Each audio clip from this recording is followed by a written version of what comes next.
You are a Focke-Wulf 190 pilot. It is March 1944. You are 23 years old and have survived 18 months of combat.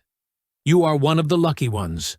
Most of your original squadron is dead, shot down over France or Germany, killed attacking Allied bombers. The new pilots replacing them last weeks, sometimes days. Boys straight from flight school with 14 hours of stick time. But you are experienced, skilled, a veteran. And today, you are flying toward a formation of American B-17 bombers. 200 of them, flying in tight boxes. You can see the contrails from 20 miles away. Your orders are simple. Attack the bombers. Ignore the escorts. Press your attack to within 100 yards if necessary. Your FW-190 is heavily armed. 4 20mm cannons. 2 13mm machine guns. Enough firepower to tear a bomber apart. You are flying with 40 other fighters. A Gefechtsverband, a battle formation. Safety in numbers. You will all attack together. Overwhelm the bomber formation. Accept losses, but get through and destroy as many as possible. This is what you train for. This is why the Reich depends on you. But then you see them. Contrails above the bombers. Many of them. More than you expected. They are turning toward you. Coming down fast. Silver aircraft with long noses. P-51 Mustangs. And your stomach tightens. Because you know what is about to happen. You know that those Mustangs are faster than you at altitude.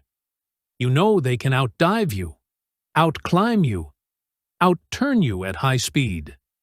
You know that your heavy armament, designed to kill bombers, makes your FW-190 slow and clumsy. And you know that in about 2 minutes, those Mustangs are going to tear into your formation. Some of you will make it to the bombers. Most will not. This is the new reality of the air war over Europe. And this is why FW-190 pilots feared American fighter escorts. Let me tell you what really changed in the skies over Europe between 1943 and 1945. First, understand what made the FW-190 such a deadly aircraft early in the war. When it first appeared in August 1941 over the Western Front, it shocked the Royal Air Force. The FW-190 was superior in all but turn radius to the Spitfire Mk.V.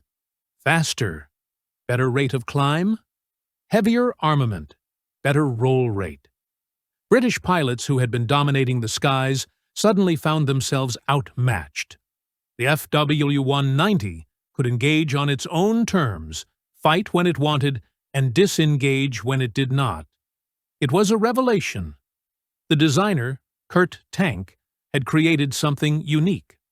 While other nations obsessed over inline engines and sleek profiles, Tank chose a powerful radial engine, the BMW 801.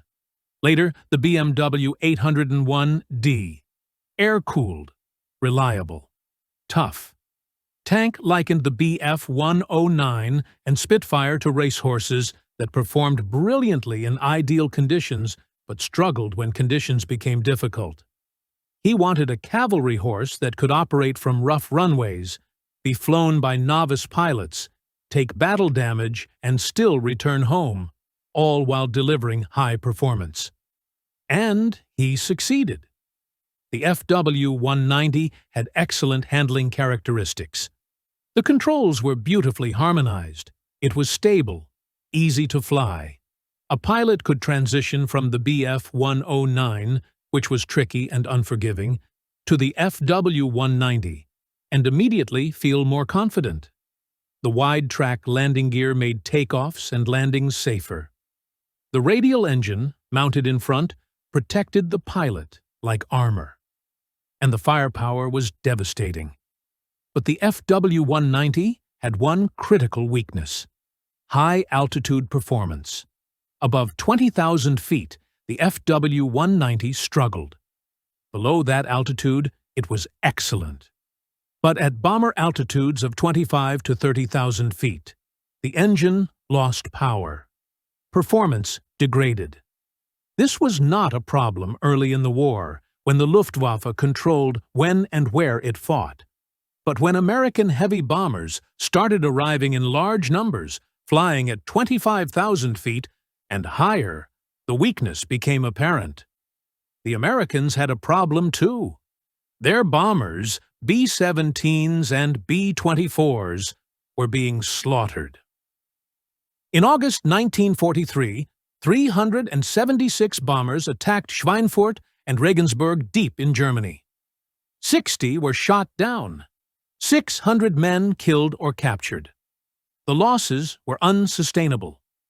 The problem was escort range. P-47 Thunderbolts could escort to the German border, but no further. P-38 Lightnings had better range, but struggled at high altitude and were not numerous enough. The bombers had to penetrate hundreds of miles into Germany unescorted. And the Luftwaffe waited. Let the escorts turn back. Then attacked in force. Then came the P-51 Mustang with the Merlin engine. The original Mustang, powered by an Allison engine, was mediocre. Maximum speed 390 miles per hour. Effective ceiling 15,000 feet. But a British test pilot suggested replacing the Allison with the Rolls-Royce Merlin 61 from the Spitfire. The results were extraordinary. Top speed jumped to 440 miles per hour. Maximum altitude increased to 42,000 feet. And with external drop tanks, the Mustang could fly from England to Berlin and back. Average mission duration was 4.5 hours. Longest missions exceeded 6 hours. No other fighter could match that combination of range, speed, and altitude performance. The first P-51B mission was flown on December 1, 1943, by the 354th Fighter Group, a fighter sweep over Belgium and France. Uneventful except for anti-aircraft hits on one Mustang, but the Luftwaffe immediately recognized the threat. A German intelligence report dated December 29, 1943, just 4 weeks after the first mission, accurately assessed the Mustang's performance and identified it as a dangerous new opponent. By early 1944, more Mustang groups arrived. And then came the tactical change that broke the Luftwaffe's back. General Jimmy Doolittle, new commander of the 8th Air Force, changed the escort doctrine in February 1944. Previously, fighters were required to stay with the bombers at all times. Doolittle freed them to sweep ahead of the formations and aggressively hunt German fighters wherever they could be found. This was revolutionary. Instead of waiting for the Germans to attack, Mustangs flew fighter sweeps well ahead of the bomber streams. They intercepted German formations before they could reach the bombers, broke up the Gefechtsverband attacks, and if the Germans refused to come up and fight, the Mustangs went down to find them. Strafed airfields, caught German fighters taking off or landing, destroyed aircraft on the ground. For FW-190 pilots, this changed everything. Previously, you could wait until the short-range escorts turned back. Form up with your squadron. Plan your attack. Choose your moment. But now, Mustangs appeared far ahead of the bombers, at altitude, fast, aggressive, and numerous. By mid-1944, the numerical advantage was overwhelming. The 8th and 9th Air Forces could put hundreds of fighters over Germany. The Luftwaffe might scramble 400 single-engine day fighters, but they were scattered across multiple airfields, defending multiple targets. The Americans could concentrate their forces, mass their attacks, and the Mustang was simply better. It was 50 miles per hour faster than German fighters up to 28,000 feet. Beyond that altitude, it was much faster than the FW-190 and substantially faster than the Bf-109. It could outdive both German fighters. Its turn radius was much better than the Bf-109 and slightly better than the FW-190. The FW-190, loaded with heavy weapons for bomber killing, became vulnerable. The A-8 Sturmbach variant carried 30mm cannons and additional armor to protect the pilot during bomber attacks. While formidable as bomber killers, the armor and heavy weapons made the aircraft cumbersome to maneuver. They had to be escorted by Bf-109s. Think about that.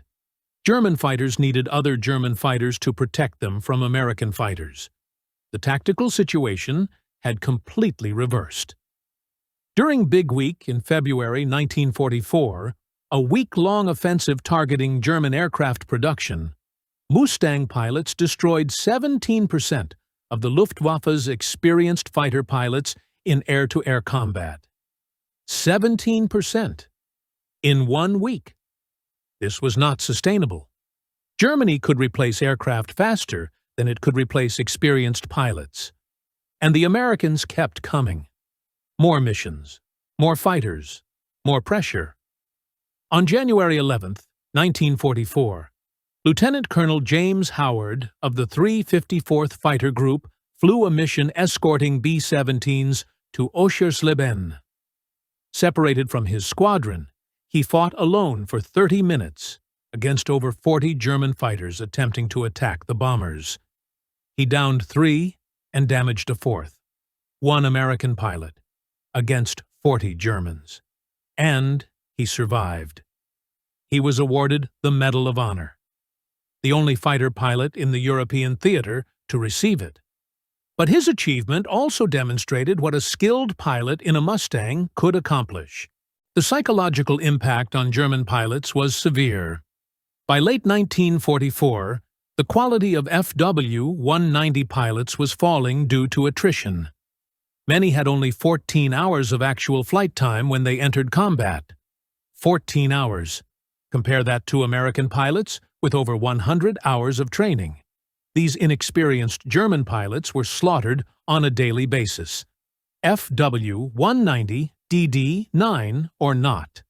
They were in no way capable of combating even a green American second lieutenant with minimal experience, let alone 4 Mustangs at once. Veterans like Adolf Gehland understood. Gehland reportedly said, "I knew the jig was up," when he saw P-51s over Berlin. That was in March 1944. The first American daylight raid on the German capital with full fighter escort. The Luftwaffe had always believed Berlin was safe, too far for Allied fighters. But the Mustangs proved them wrong. And if Berlin was not safe, nowhere was safe. German fighter pilots developed new tactics to survive. The Gefechtsverband formation concentrated many fighters for mass attacks. Later came the company front, 8 aircraft abreast.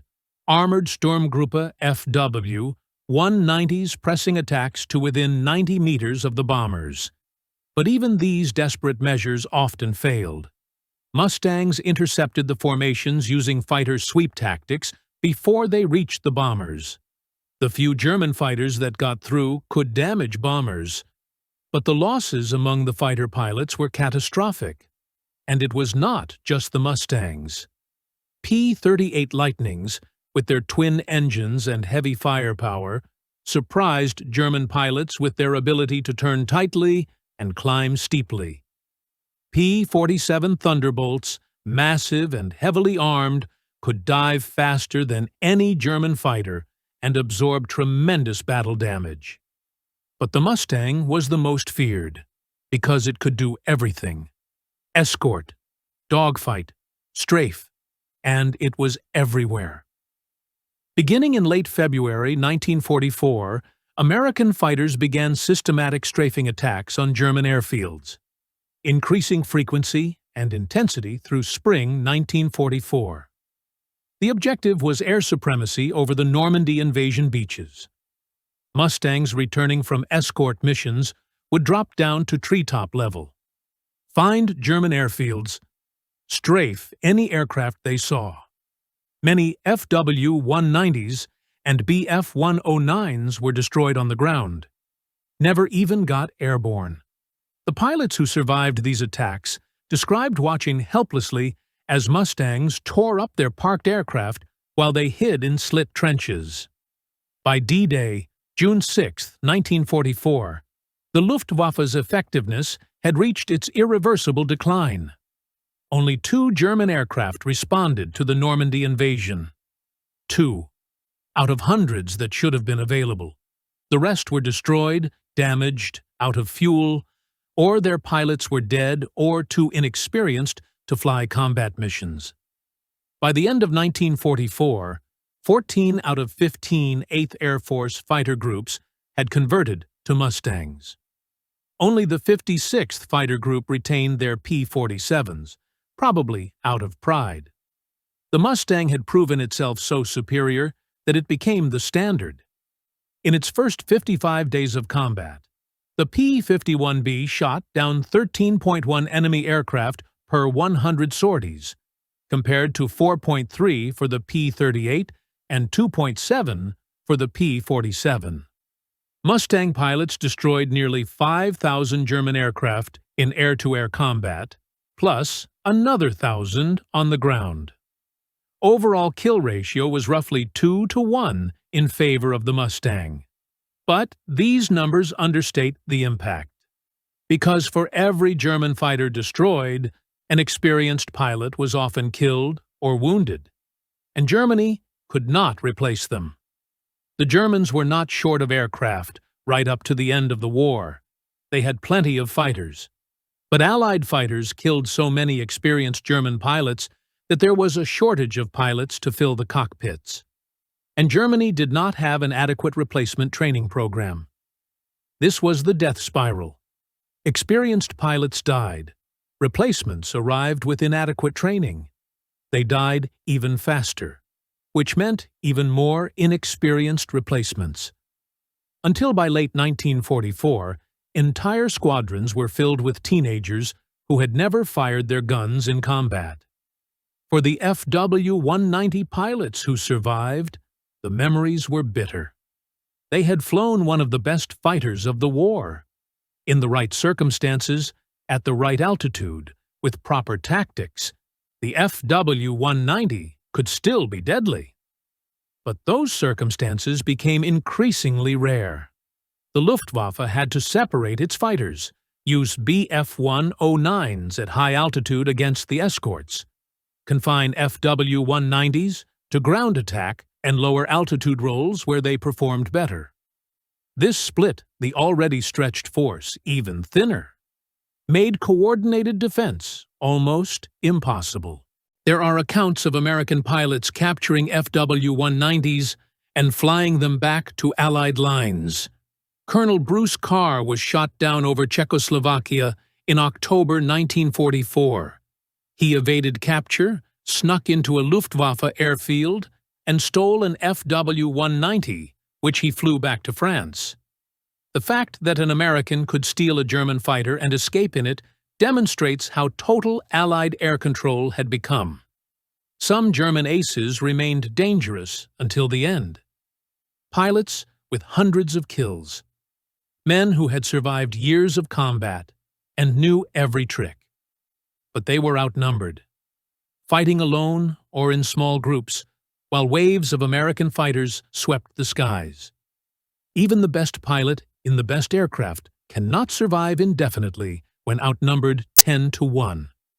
The FW-190D9, the long-nose variant introduced in late 1944, was better at high altitude, faster, more powerful. But many more long-nose FW-190s were claimed shot down than were ever operational.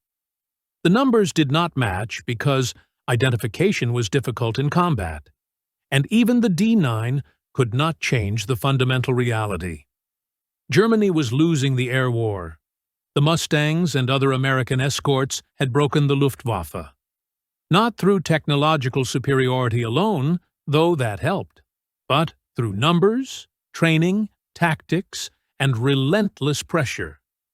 This is why FW-190 pilots feared American fighter escorts.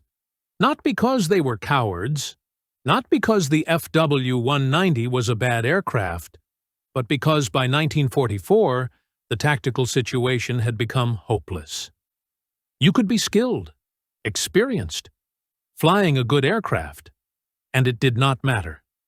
Because when you took off to intercept bombers, you knew the escorts would be there.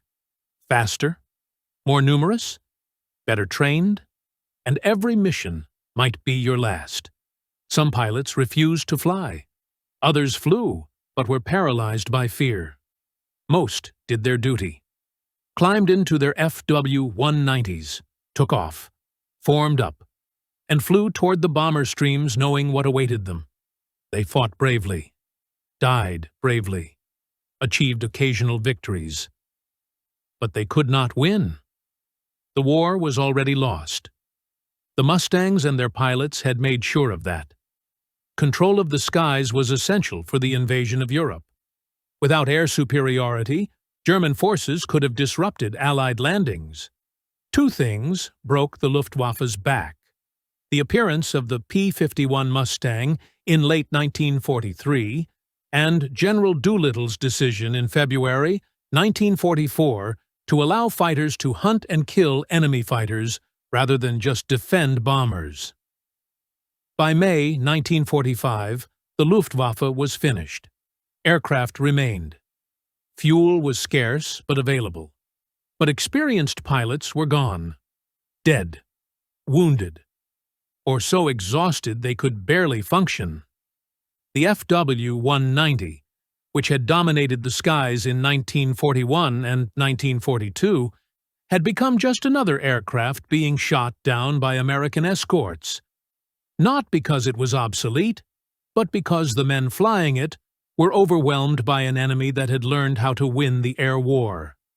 This was the reality for FW-190 pilots in the final years of World War II. Fighting against impossible odds, watching friends die, knowing that each mission might be their last. They feared American fighter escorts not because the escorts were invincible, but because the escorts represented a system that Germany could not match. Superior numbers, superior training, superior logistics, superior tactics, and aircraft that could match or exceed the best Germany had to offer. The FW-190 was a magnificent aircraft, one of the finest fighters of the war. But no aircraft, no matter how good, can win when outnumbered, out-trained, and outfought. The pilots who flew them did their best, fought bravely, died defending their country. But by 1944, the outcome was inevitable. American fighter escorts, led by the legendary P-51 Mustang, had won control of the skies over Europe. And they never gave it back.